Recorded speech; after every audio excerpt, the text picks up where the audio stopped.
Sasa tunakwenda panel discussion from ocean to outfit, Tanzania's blue economy and sustainable fashion, exploring how ocean-based and natural resources like seaweed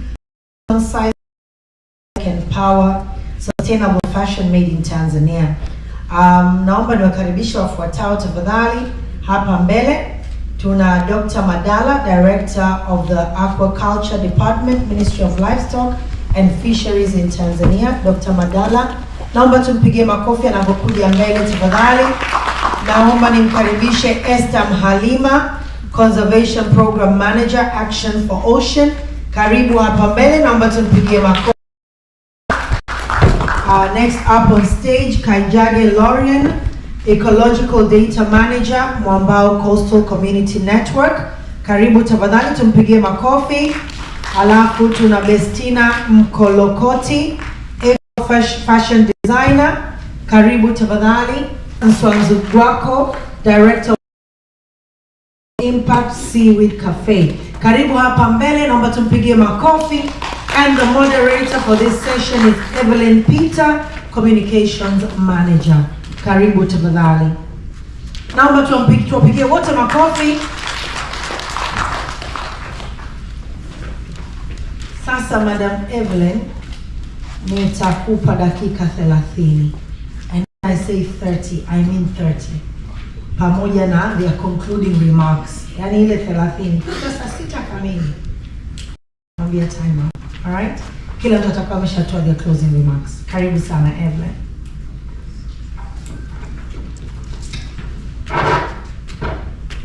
All right, good morning.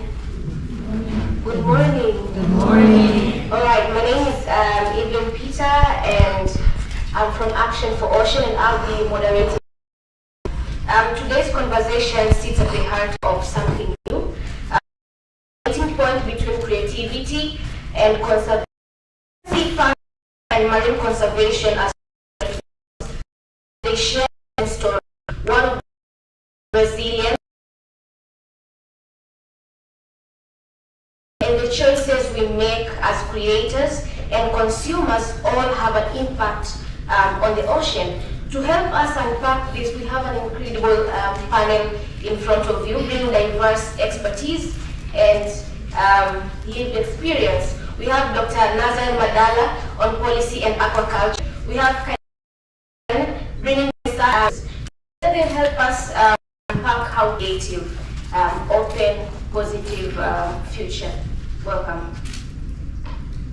So, to start us off, we often hear about the blue economy in terms of trade and aquaculture, but rarely about creativity.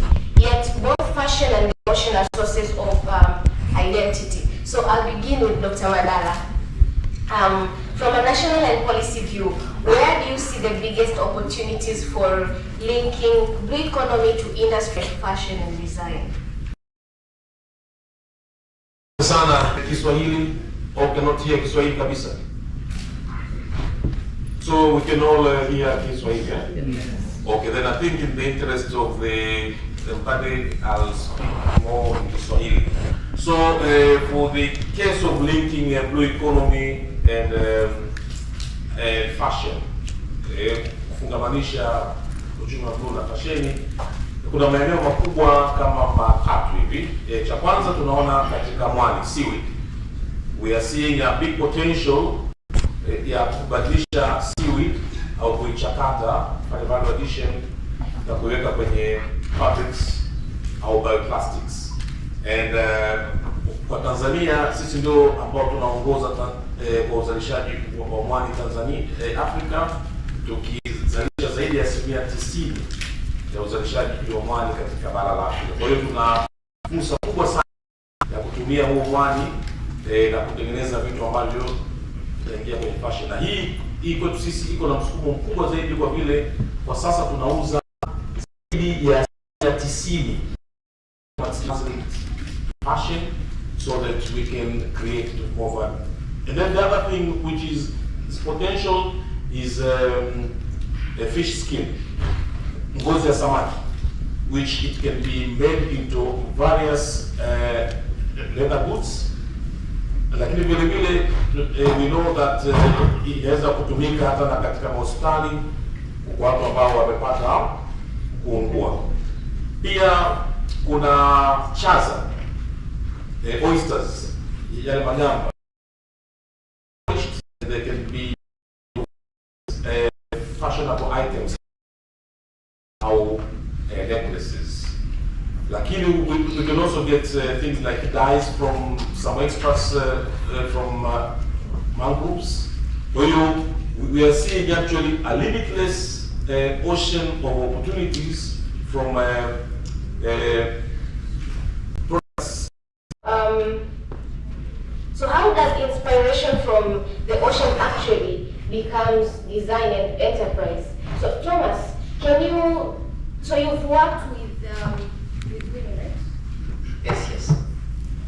With women who are working in the seaweed farms, right?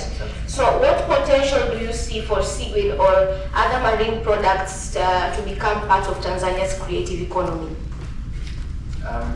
So with the potentials that I'm seeing into working with the women, so taking from the perspective of the number of women that are practicing seaweed farming, it's about 30,000 women that are engaged into seaweed farming.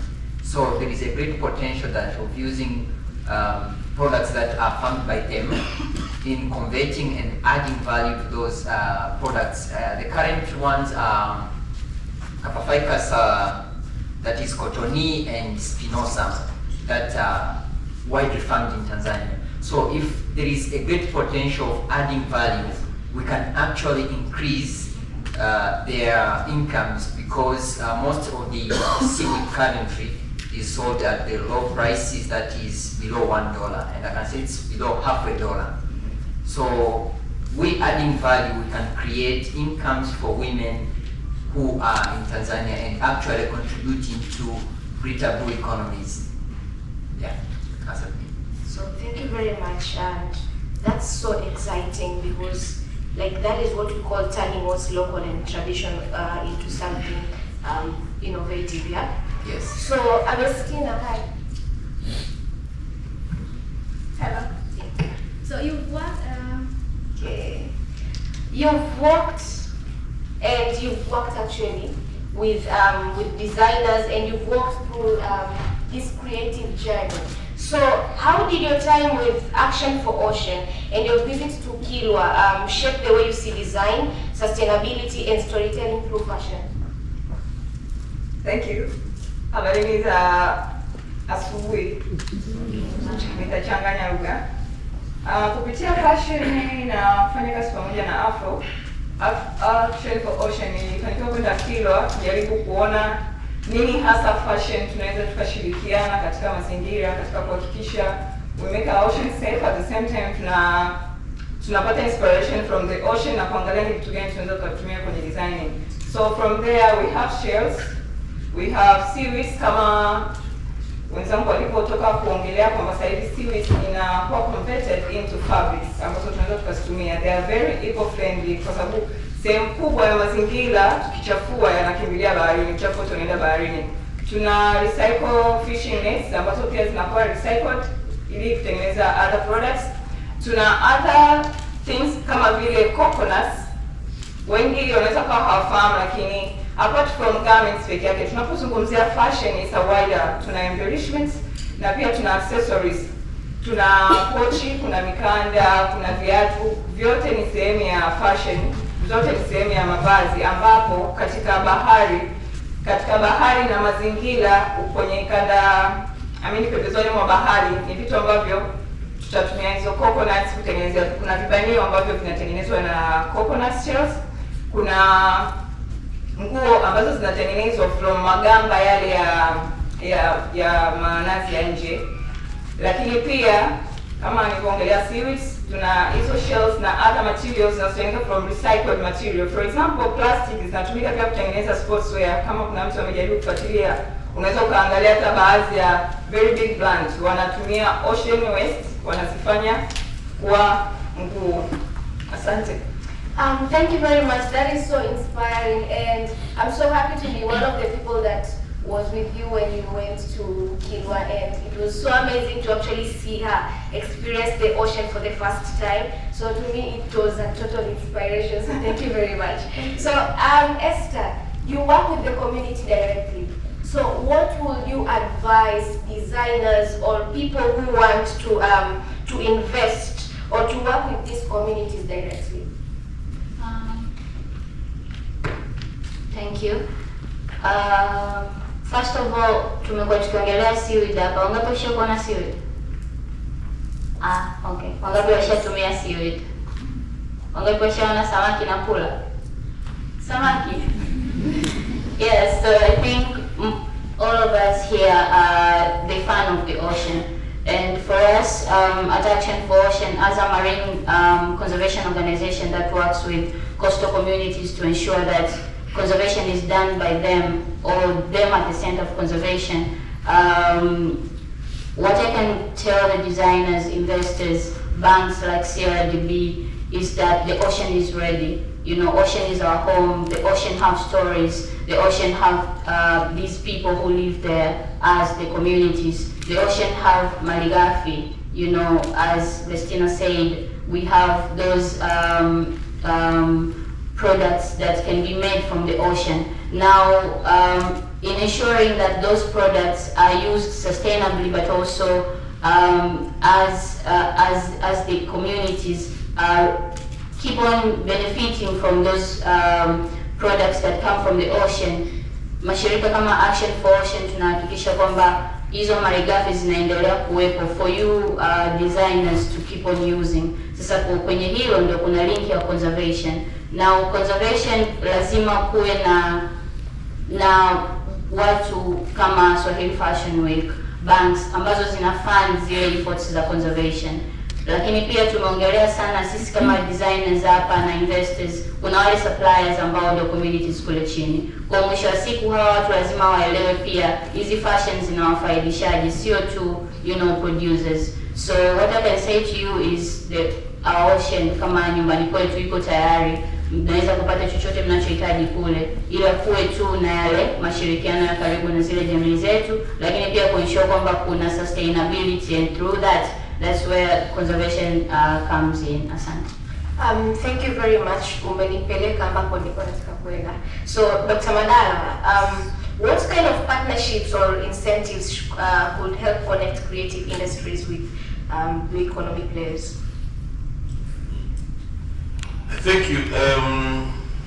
First of all and foremost, we do have a very strong political will from the highest office.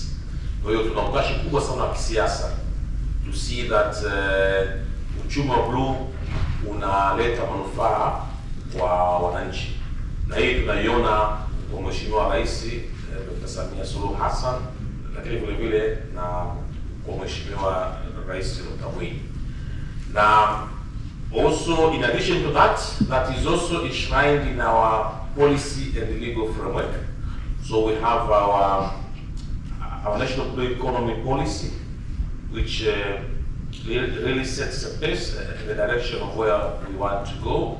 But then in those areas where we need to have some element of legal binding, we have our Fisheries Act of 2003, but then we also have our Fisheries Regulations of 2009 and our Aquaculture Regulation of 2024. So that is on the aspects of policy and legal, but we also have several supports. And one of the key areas which we came to realize we are really missing as a missing link was access to finance. So since 3 years ago, we have started giving out soft interest-free loans in collaboration with TDB to support catfish farming, to support, to provide boats, boarded boats. And then we also have those famous 10% loans from the local government annual revenue, which they have to set aside for youth, women, and the disabled. They're also being channeled into the blue economy sectors.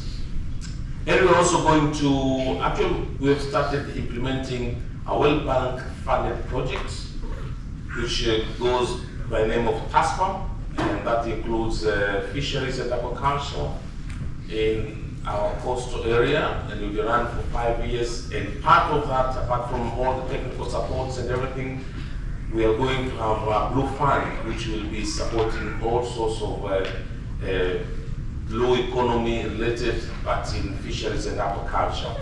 But we also provide training on value addition for seaweed and other products. So we have that very keenly to ensure that these blue resources are now made into something tangible and contribute towards the economy. And also for big investments, we do get investment incentives from TISEZA. So you have the tax holidays and also some zero-rated tariffs when you're importing capital goods. So all those, if we bring them together, we see that we have quite a good investment climate for blue economy-related industry, including now those linked to fashion. And we really, in my department, in my ministry, where we have a responsibility for things like seaweed, we really see this to be as a very important driver for stimulating even further production of seaweed, because now we are only producing a fraction of what we are capable of doing. So once we settle on the market, we create products, more products. Those will help us to pull now in the value chain to get more and more people involved in the production. Because at the moment, as I mentioned earlier, the prices are low. We don't see young people getting into seaweed farming. We're only seeing the same old ladies. They were young at one time, now they are growing old. Kwa hiyo tunaamini kabisa kwamba tukifungamanisha fashion ambayo kila mtu anapenda kuonekana vizuri na kilimo chetu cha mwani na mazao mengine ya baharini, tutatoka vizuri sana. Thank you. Thank you. Asante sana daktari. Ongea vyema kabisa. Thomas, in less than a minute, what kind of support do entrepreneurs like yourself need from policymakers or investors to grow in this innovation space? Okay, for the kind of policy, we need policies that are basically tailored for the needs of people. Mm-hmm. And for the part of investors, more finance is needed that goes into production and goes for entrepreneurs, kwa sababu usipokuwa na fedha huwezi ukazalisha kitu. Sasa we are looking into a new industry, kwa mfano of the textile manufacturing products using seaweed.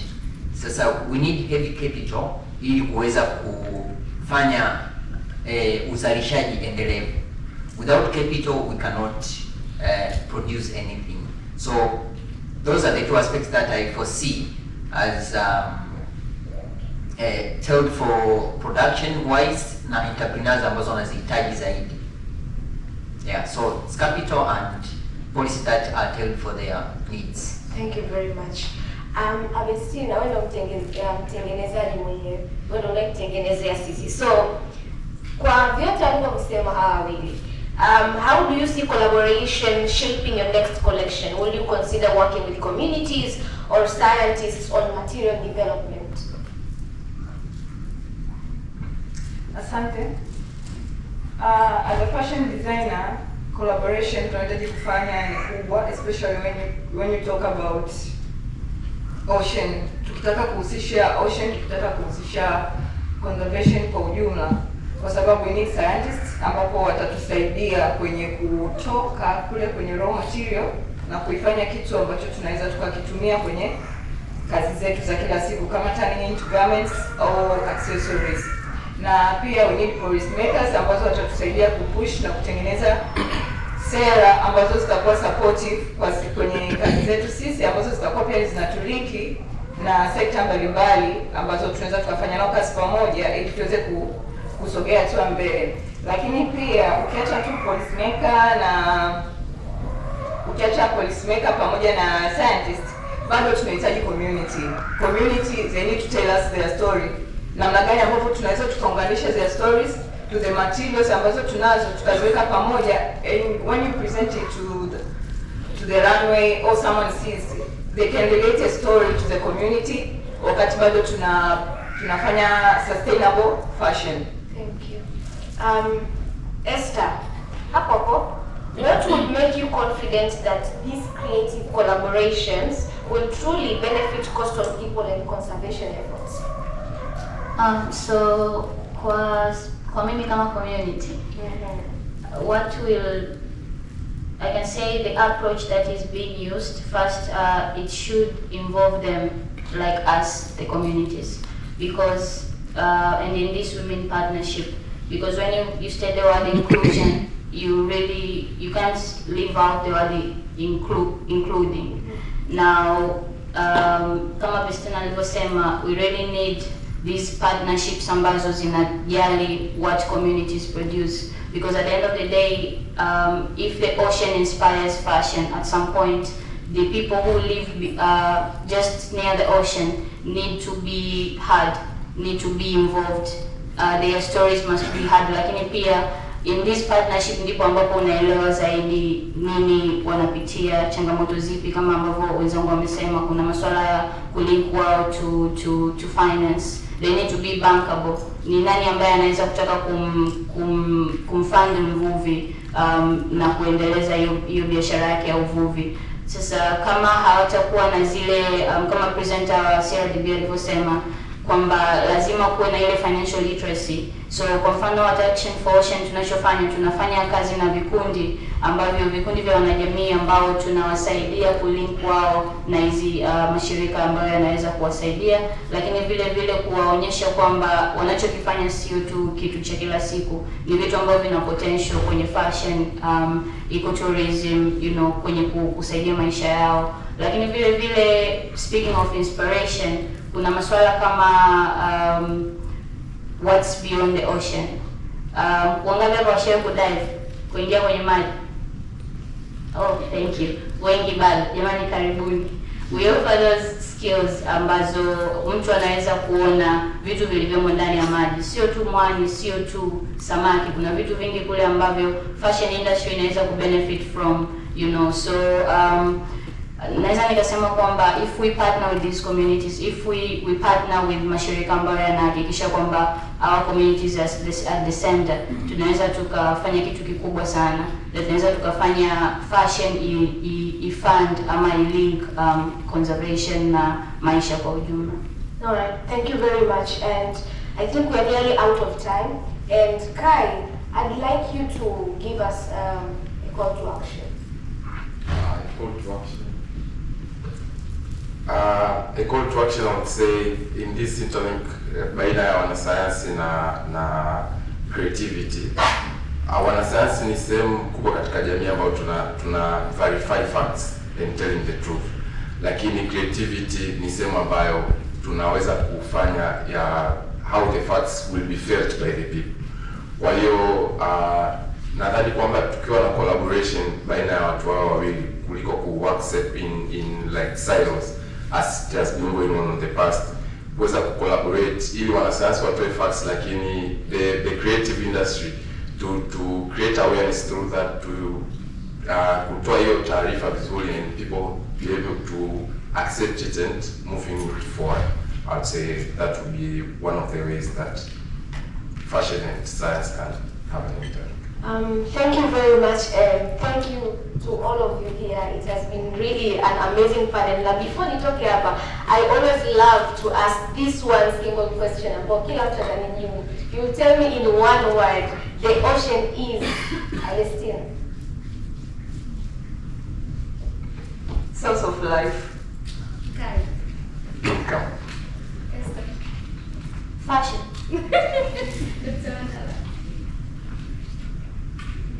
Health.